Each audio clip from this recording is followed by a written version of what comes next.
काश्मीर. काश्मीर म्हटलं की काय आठवतं आपल्याला?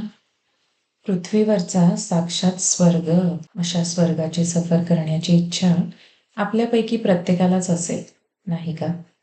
आणि त्यातच अशा ठिकाणी आपल्या आईबाबांना घेऊन जाण्याचं स्वप्न तर जवळपास प्रत्येकानेच पाहिलं असावं.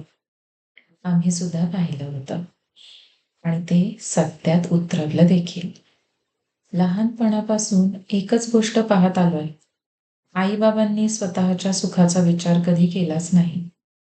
आपल्या इच्छा, आपले हट्ट पुरवण्यातच त्यांनी आपले आयुष्य घालवलं. आपण मोठे होतो, कमावते होतो, पण त्यांच्या पाठीवरचे जबाबदाऱ्यांचे ओझे कधी उतरणार? नेहमी वाटायचं, ज्यांनी आपल्याला हे जग दाखवलं, त्यांना या जगातील सर्वात सुंदर स्वर्ग दाखवायचा.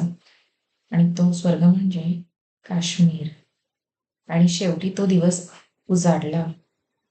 बर्फाच्छादित डोंगर, ती शांत डल लेक आणि या सर्वांचा आनंद घेणारे आमचे आई बाबा. आईचा तो लहान मुलांसारखा निरागस आनंद आणि बाबांच्या चेहऱ्यावरचं ते निवांत हसू. काय सांगू? असं वाटत होतं की काश्मीरच्या सौंदर्यापेक्षाही काही सुंदर असेल तर ते आमच्या आईबाबांच्या चेहऱ्यावरील ते हसू आहे. निसर्गाच्या या जादूमध्ये त्यांचे सगळे थकवे, सगळ्या चिंता कुठेतरी विरघळून गेल्या होत्या. लोक म्हणतात काश्मीरमध्ये स्वर्ग, जन्नत आहे म्हणे. पण आमच्यासाठी ती जन्नत त्यांच्या डोळ्यांमधल्या समाधानात होती.